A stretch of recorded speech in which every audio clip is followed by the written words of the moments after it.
I'm a big fan of emulation. This is the police. Drop your emulators and put your hands up. Whoa, everybody take a big step back. Emulation isn't bad, but unfortunately, the idea that the simple act of emulation itself is illegal is all over the internets. In reality, it's actually not illegal in most instances anyway, but the path to acquiring the games themselves you want to emulate? Well, that's risky business. So let's talk about emulation, why it isn't anything to be afraid of, and how important I feel it is for the industry as a whole. And on top of that, I'll show you how to get games in digital formats we refer to as ROMs. Hey, watch it, buddy. Not morally questionable ROMs, but legal ones, for your own use in however you see fit. This is a method most don't know, and it's gonna be pretty fun. Destroy them all. Enter stomach muscle zone. Pick it up for multiple. So, I want to kick this one argument out on the curb right away. Emulating isn't in any way bad or illegal. I gotta be honest, I didn't even know people thought it was. But by taking a quick look online, you'll see more than a few people demonizing the practice. Scaremongers, the lot of them. The heat got turned up even more when Nintendo recently went after a group who was making an emulator for Nintendo Switch called Yuzu. Now, you might be thinking, if Nintendo went after that Switch emulator, how can emulation be okay? Yes, I know it makes it look bad, but just like where you get copies of your games, how the emulator is made and operated can also be legally murky. But I'm here to assure you, not all emulators are made the same, and some are more questionable than others. Game emulation is not the unique domain of gaming nerds in their basements. And I don't know, I was once a proud member. Every major video game company I'm aware of utilizes emulation in various ways. Sony has used emulation for years. Way back with the PSP, that little handheld was capable of emulating PlayStation 1 games that were sold directly by Sony as digital downloads. Microsoft? Boy, they were using emulation way before they had even entered the console market. And Nintendo? They've been well into the emulation scene and arguably normalized the practice as a way to play legacy games with their Wii Virtual Console that had over 400 exciting titles. If you've been buying some classic games on Steam or GOG.com, they're most likely running through emulation to work on your modern computer. Some of you are probably using emulators every single day and don't even know it. It's a crazy common practice across the entire industry. Consoles, computers, phones, it's abundant, folks.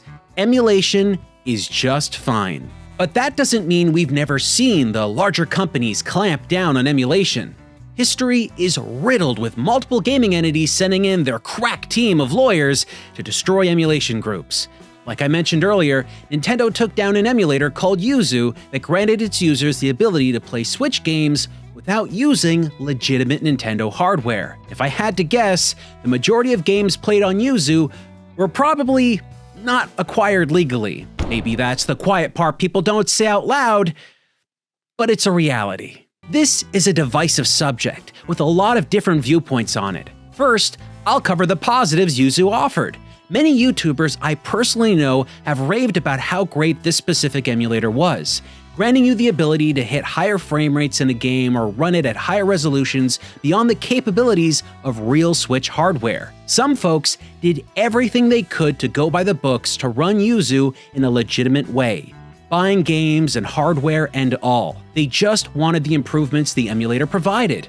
But all that went away when Nintendo rained hellfire down on the group who ran it. And why did Nintendo open up their war chest?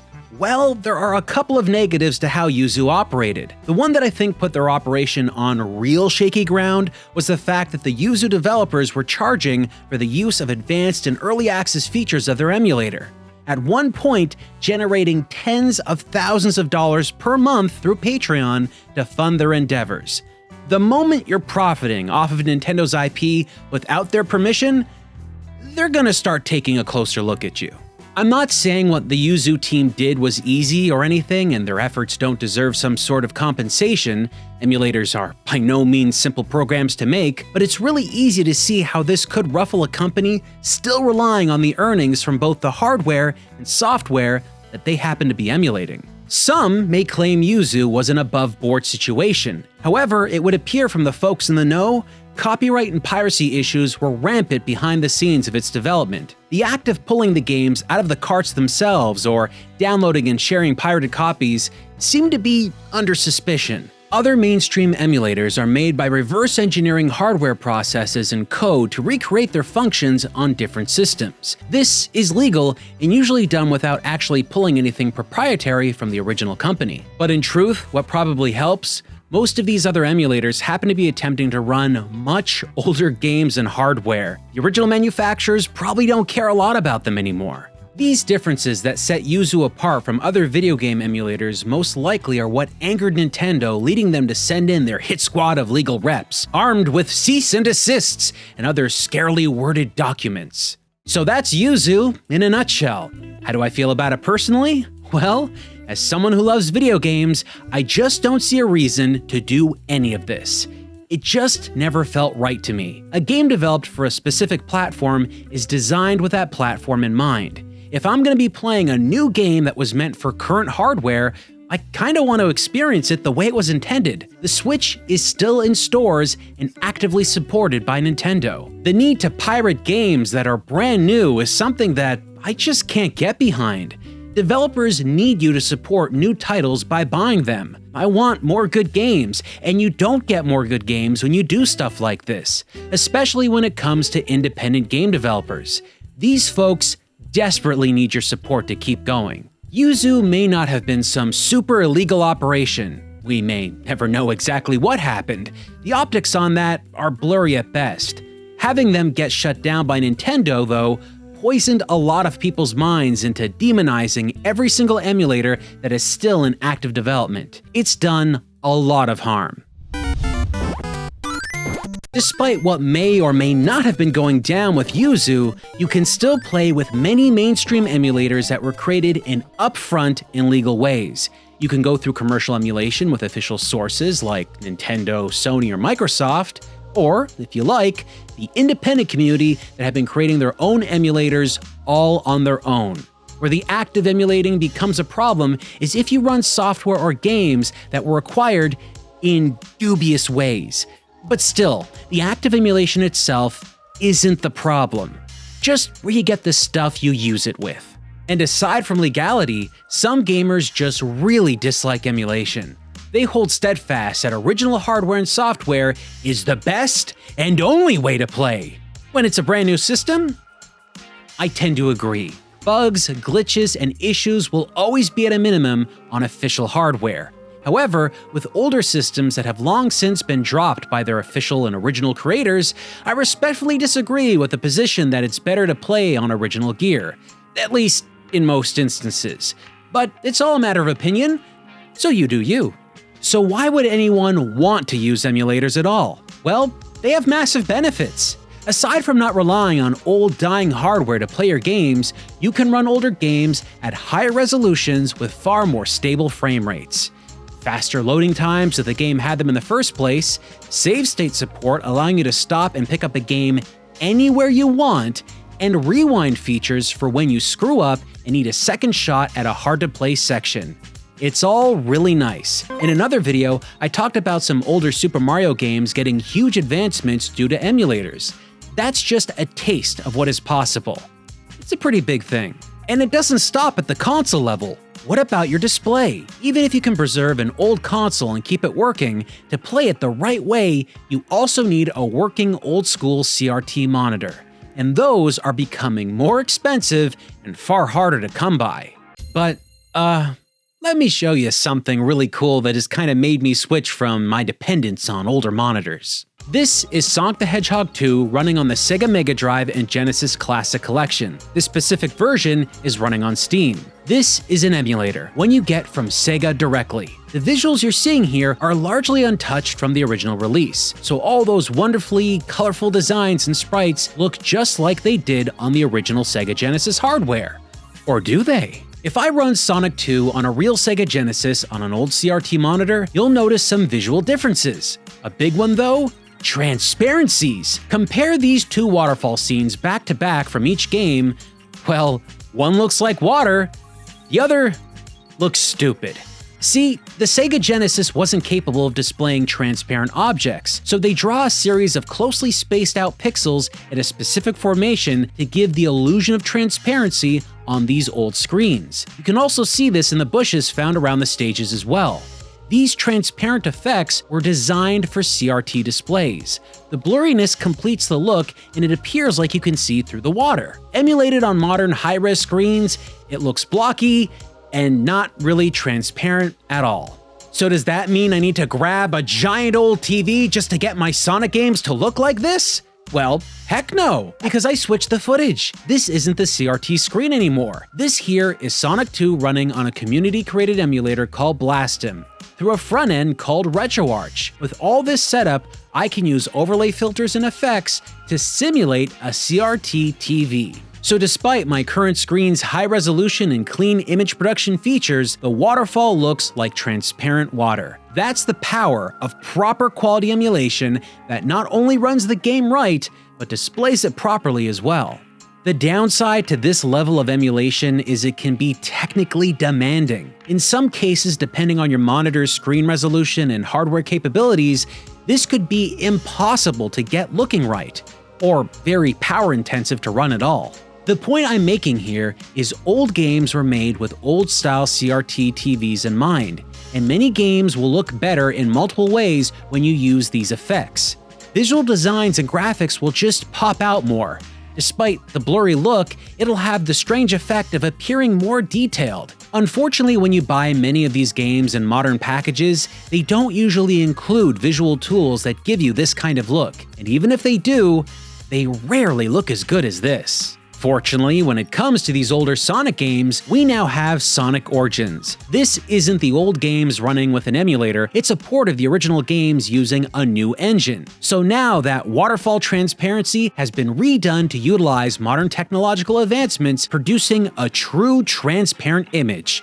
It looks pretty awesome. Despite the many other advancements and improvements of Sonic Origins though, a high-quality CRT look isn't part of this collection at all, leaving some players to feel like the game visuals are far too sharp and pixelated compared to what they're used to seeing on a real old TV set. This is why I'm such a proponent of using third-party emulation software. The community has been working on this stuff for a while, and they're committed to getting things right over time. In some cases, they go above and beyond rights holders in how they find ways to polish up old games. So I think you get it now. Emulation good, emulation nice, emulation fun. But now let's tackle the hard problem. How have people been getting these ROMs in the first place? Outside of finding free floating ROMs online, traditionally the ye olde way of cultivating digital copies of your favorite titles was done by ripping games directly from the original source media. Have a disk drive on a computer? Well, there are more than a few applications out there you can download to assist you in preserving your disk-based games. And if you have a new computer without a disk drive, well, you'd need to pick up some external optical drive to get this working. Not the most difficult task, but still, it's an extra cost. But when it comes to cartridges that utilize all sorts of sizes and connections and designs, well, that gets a little dicey. You have to drop some cash on specialty hardware to pull out all that sweet, sweet digital goodness hidden within these chunks of plastic. But personally, I didn't want to go this route because this process requires you to buy all sorts of gear. Plus, you have to track down the actual physical cartridges somewhere and pay sometimes inflated prices, because these days, everything is collectible to someone. For me, well, I just know I don't always want to put in that kind of investment just to play a game. While many of us enjoy the thrill of the hunt, digging through bins of stuff in thrift stores and video game stores, that's really not for everyone. Playing older video games should not be so freaking hard. After all this, you're probably thinking getting digital copies of older games is not an easy task for someone who doesn't want to spend tons of money and time. Because I came to the same conclusion myself. But I couldn't stop there. I wanted to find a solution that avoided the hunt for old physical games while giving me the ability to use all those fun emulator features I talked about. Folks, I'm looking for the easy and cheap way. And then I discovered the answer had been hiding in plain sight all this time, staring at me from my Steam library list. Digital re-releases of old video games. What I'm about to show you doesn't work for every digital re-release of older games. For the ones that do work, it's a super easy way to purchase games that you can play on anything you want.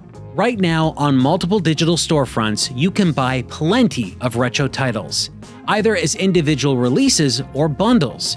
For today though, I'm just gonna focus on Steam, since it's the most popular. This is Super Hunchback, a game released in the early 90s for the Game Boy. You can buy this on Steam right now for less than the cost of a used loose cartridge of this very same game on eBay. The version of this title you buy on Steam has a self-contained emulator that starts up pretty easily. It's a little basic with very few options, but it gets the job done. If you're looking to just play the game straight up with minimal fuss, this is more than serviceable. But the fun part of this, what you're seeing here, is running using the original game file and not some complicated rebuild of the game coded from scratch. Its ROM is actually a file inside the install folder for this game. You're gonna love this. All you do is find the Steam folder where you installed Super Hunchback and look for a file called Game. Take the file and rename it to superhunchback.gb, and bam, you're done. Yeah, it was that easy. Oh, I bet some of you thought we were going to be downloading complicated extraction programs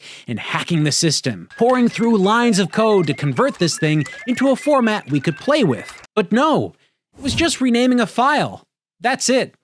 Took a second.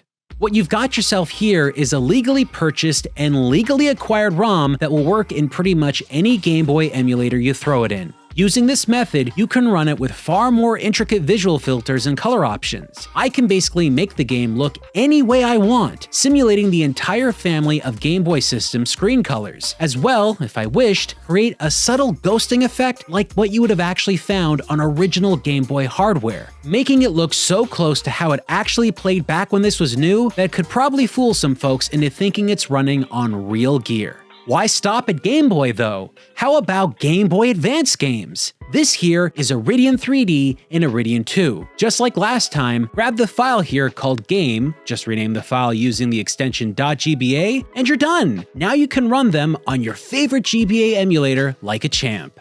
The Iridian games are visual feasts. Seriously impressive techniques and designs for their time. They almost don't look like GBA games. Wild, intricate, animated, and flowing backgrounds give you a great sense of depth and distance. If you're a fan of shoot-'em-up games, you should give these a shot. And while playing these on a PC with Steam is fun, when you use an emulator, you'll get access to more features than what the stock release of the game offers. If you're not into spacey shooty type games, there's also another Game Boy Advance game called Blender Brothers. This is a platforming title originally developed by Hudson Soft, same folks who made Bomberman. Depending on where you look, this game can go anywhere from $40 to $50 all the way to the hundreds. On Steam though, it's drastically less. If you pick it up, you can also join me on my quest to figure out if this main character is a dog, or a rabbit, or maybe something else that has long ears.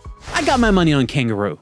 This same process of finding a fully working ROM file in the install directory for your Steam purchases can be replicated a lot. For Super Nintendo games, you can grab Gym Power, Iron Commando, and Super 3D Noah's Ark. For Gym Power, some versions of the game use this very smooth parallax scrolling effect that, combined with some special techniques and glasses, is supposed to induce a sense of 3D when you look at it in a certain way. Personally though, I don't really see it, but some of you might. I just know that this game isn't very easy to play. But this Steam release comes loaded with not only the SNES version, but multiple other releases as well. They also bundled in a new port of the game for the NES. Despite it being the oldest system here, this version was made in just the past couple of years. Iron Commando, on the other hand, is an often overlooked beat-em-up. It's got a bunch of above-average levels and scenarios that might surprise you if you try it out. But what I'd like to point out the most from this collection here is Super 3D Noah's Ark. You may not know this, but this is a total conversion of Wolfenstein 3D. As you probably guessed from the name, it takes place during the biblical story of Noah's Ark. You're Noah, you're blasting away animals on the Ark, but you're not actually hurting them, you're just putting them to sleep. Unlike Wolfenstein, there is virtually no violence here, folks. This is all family friendly. A strange thing about this Steam release is that when you go to play it, you run the PC version. But inside the folder of this install, you'll happen to find the SNES version just sitting there. No need to rename it or anything. It's just right there for you to play. So depending on how you feel about this game, that's either a really good thing or something you're likely to sleep on. But perhaps the most important two titles you can buy on Steam right now for the SNES? Bubsy and Claws Encounters of the Third Kind and Bubsy 2. I actually bought these games with real money and played them in emulation pretty thoroughly, just to demonstrate to you that it could be done. I did this for you, because I certainly didn't do this for me. What could possibly go wrong? You probably won't be surprised to learn that Nintendo themselves have never released any of their own classic games on Steam, so you won't be finding Super Mario or Zelda games anywhere around here. But that doesn't mean what is here isn't worth playing. Many of these games are really fun and worth getting into. I mean, besides Bubsy 1 and 2, though I'm sure someone out there will actually like these games. Bubsy is like the cilantro of video game characters. Some gamers love him, some think he tastes like soap. Now this is where you're probably expecting me to continue to rattle off a list of old 2D cartridge game after 2D cartridge game. But no, because you can also get fully working PlayStation 1 games and Nintendo 64. Shooting games, racing games, and even platforming games. You've got a range to pull from and try out. The benefit here with emulation is that you can run the games at higher resolutions than the original hardware was ever capable of. They get a nice facelift when played this way. Emulating old 3D games has more of a transformative result. You might like the results of this more than what you'd see with 2D titles. By the way, if you're into collectathons, 40 Winks would be well worth looking at. I'm not gonna claim that this is a really amazing game, but it's not without its charm. A pretty good amount of time clearly went into its pre-rendered cutscenes, and it shows. I'd consider this very top quality for its time. The gameplay is a little basic, but it's got some details that stand out. The little wispy smoke trail that comes off the candle the character holds is some nice flair. It's a pretty big experience with lots of change-ups on gameplay as you go, so it keeps you on your toes with different abilities as you play. Oh, and the developers of this game happen to be Eurocom, pretty famous for all the James Bond games they worked on. But what stands out amongst their history that's related to this game specifically is that they had worked on some Spyro the Dragon and Crash Bandicoot releases. So if you're a fan of those games, you might see some threads of inspiration that started all the way back here with 40 Winks. If that specific 3D platformer doesn't interest you, you can play Glover. Now this seemingly innocent Steam bundle is kind of a complete set in a way. Not only do you get the PC version of Glover, you also get a fully usable PS1 release. And hidden within the files, you'll find a collection of multiple Nintendo 64 ROMs, including prototype builds and alternate versions of the game. But most surprisingly, there is a prototype version of the unreleased Glover 2 for your enjoyment stuffed right in all of this. I'd call this the ultimate Glover fan bundle, if there happens to be any die-hard Glover fans out there.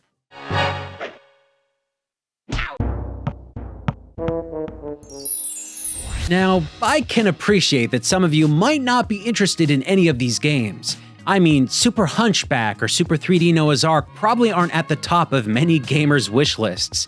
So let's jump into something I think many of you will be shocked to learn. You can get an insanely high-quality collection of Sega Genesis games all in one bundle for the cost of one of these games physically. If you own a copy of Sega Mega Drive and Genesis Classics and a bunch of its individual sold games, emulation front-ends like RetroArch can instantly identify a bunch of games without you having to do any ROM recovery or messing with any folders. That's right, folks. Official Sega games, actual ROM files used legitimately with no busy work. I could not tell you of an easier and more legal way to play some Sega games on an emulator. For the others that don't instantly connect, just rename them with a .bin extension and whammo, Instant Sega Library. And this is no small collection of some obscure games nobody knows. Folks, this is top-tier stuff. Altered Beast, Vector Man, Streets of Rage, Shinobi, Phantasy Star, Comic Zone, and so many others. This isn't just hours of gameplay, people. This is weeks or months, maybe even longer. An entire legacy of great games scattered throughout this bundle. Without a doubt in my mind, there is at least one game in here that you'll end up having a great time with if you go through it. If I were to sit here and rattle off each game and why many of them are worth your attention, we'd be here for a seriously long while. I'm still pretty shocked by the fact that all of these are here in the first place. But perhaps the most important part of all of this, Sega's most famous mascot has a number of entries in here. I've got the first Sonic the Hedgehog, Sonic 2, Sonic 3 and Knuckles, Sonic 3D, and Sonic Spinball. Remember that water transparency test I showed you at the start of this video? Well, yeah, that was done with this very same copy of the game I got off Steam. Unfortunately, the selection of titles from this collection varies. A few of the games have been totally pulled over the course of the years this has been available. Remember that Sonic Origins release I showed off earlier? Well, apparently, Sega had the brilliant idea to pull Sonic 1 through 3 from this collection before launching Sonic Origins. Why? Well, probably because they thought it would hurt the sales of their new game. If you ask me, that's a real dumb move. Instead of being able to sell multiple versions of their games with different features and looks, they just ripped it away from everyone, leaving gamers with only one option to pick up. Lucky for me though, I previously bought them and continue to have access to them sitting right in my Steam library. If you grab them early on, you're good. You'll be able to use the ROMs with little issue. But for everybody else, I'm sorry, you just can't buy these games. But, as a personal message to Sega, if they happen to be watching, you guys should put these original games back on Steam. Their existence will not hurt Sonic Origins sales at all, and I've got a feeling you already knew that as well. Sonic Origins, and especially its Plus expansion pack, is an incredible game all on its own, with tons of additions that add so much more gameplay to these classic experiences. The versions that were on Steam before can easily coexist without any issues. Don't be stupid, put them back. Beyond everything I just showed you with simply renaming files, there are bundles of games that require a little bit more muscle. You'll need to download extra programs to unpack these games and format them in a way where an emulator can identify and play them. But with a little extra work, you're gonna get some pretty amazing results out of it. I've found multiple Street Fighter games that can be extracted from Street Fighter 30th Anniversary, and a whole bunch of Konami games, from Contra titles to Castlevania, as well as a range of classic Konami arcade experiences. If that doesn't satisfy you, hunt around and you'll be able to emulate Double Dragon, Raiden, and virtually every early Mega Man release that came across the original Nintendo Entertainment System. We're not dealing with just random old forgotten titles nobody wants here. We're talking about games that have built a following. Original copies would go for premium prices now. If you tried to buy a similar bundle in their original formats, it would cost upwards of hundreds of dollars, especially when you consider the hardware costs. With these digital re-releases and extraction methods, you'll have full, complete control of how you play these games in a way that doesn't leave a bad taste of piracy on your palate. And without such a massive dent in your wallet. All of this is just a small taste of what you can find on Steam alone, but you'll be able to find way more if you expand your search to other platforms. A word of warning though, despite many of these games being in untampered states, they may or may not be altered. Sometimes copyrights have changed or ownership has shifted, so the games may not be 100% the same as they were when originally sold. But as far as I can tell with what I've seen, it really just seems to affect a copyright placement here or there. The gameplay, graphics, and sounds largely seem to be intact, and personally, that's the most important thing to me. I didn't explain in detail every potential method you could use to find and extract these games, but I'd like to show you some places that could potentially help. There are 2 guides I'd like to point you towards. They'll show you even more games you could reclaim and other methods to do it. All that in the video description. The first is a Steam community post that has both a list of games and methods to pull ROMs from your legally purchased games directly from Steam. And the second is a Legal ROMs wiki page that lists an ever-growing collection of games across multiple other platforms, like GOG.com, Epic Games Store, Amazon Games, as well as Steam. I heavily recommend you check these out. They are fantastic resources, and if you're anything like me, you might already own a few of these games. So you're already a ROM owner, you don't even know it yet. While I found it fun to explore all these ROMs and games lurking in the darkness, I think we need something better. We need stronger, more reliable options that give us further ways to get legal digital copies of games. Physical media isn't gonna last forever.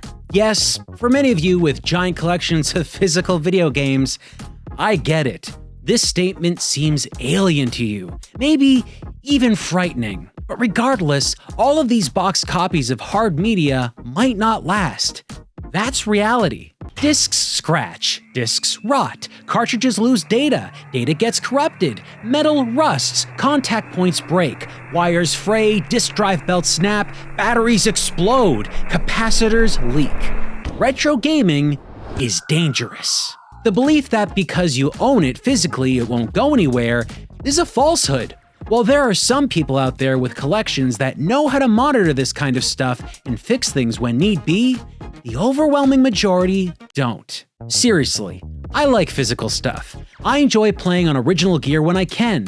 But come on, folks, nobody is making new consumer or cheap CRT screens anymore, and I don't think anyone ever will. Why would they? Our new digital screens are bigger and better than ever before, with higher clarity and brightness. New screens are just really good.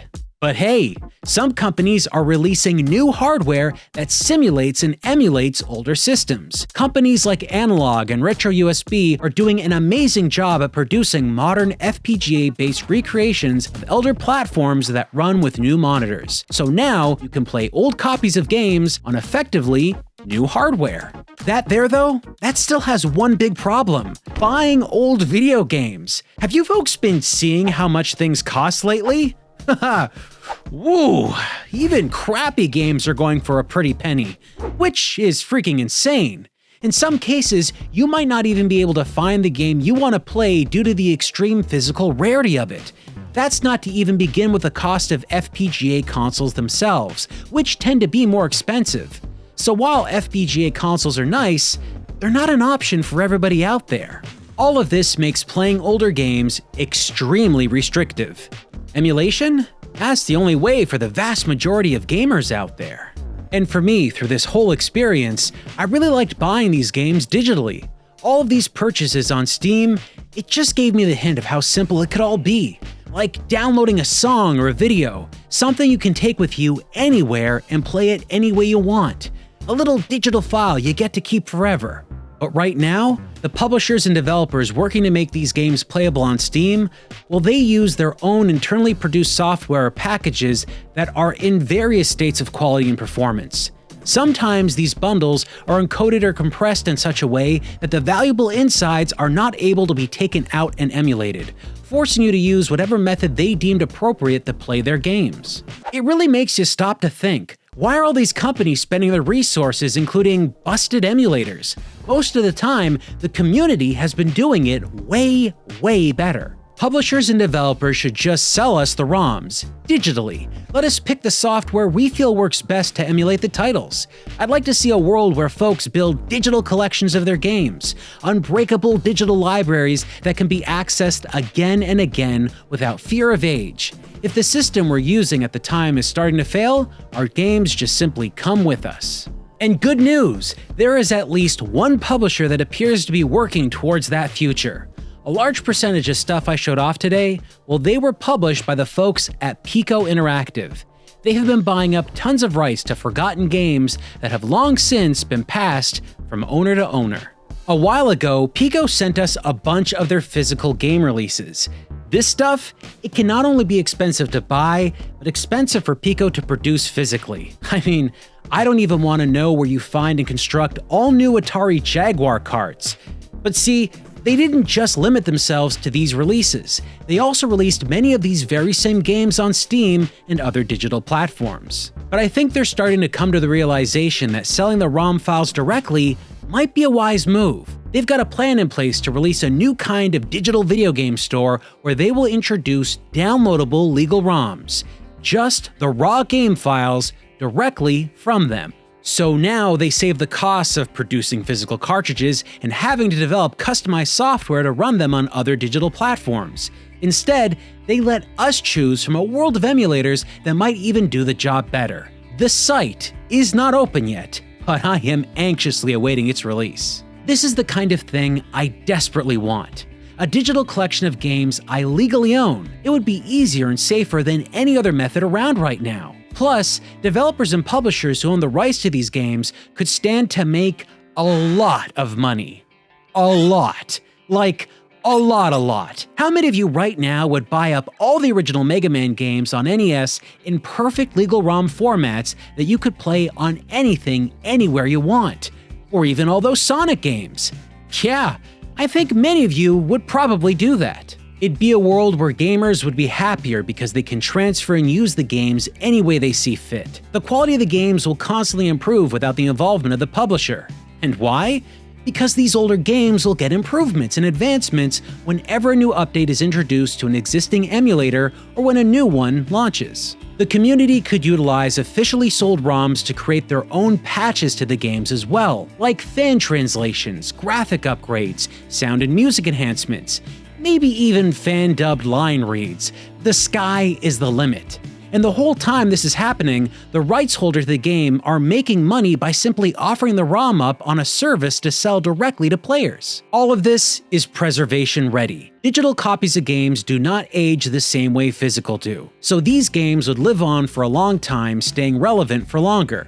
For publishers, it'll strengthen the IP. If a dev or publisher is looking to revitalize a long-since dormant property, this might be the kick it needs to bring it back to the public in a big way. Emulators are just becoming a thing now on iOS.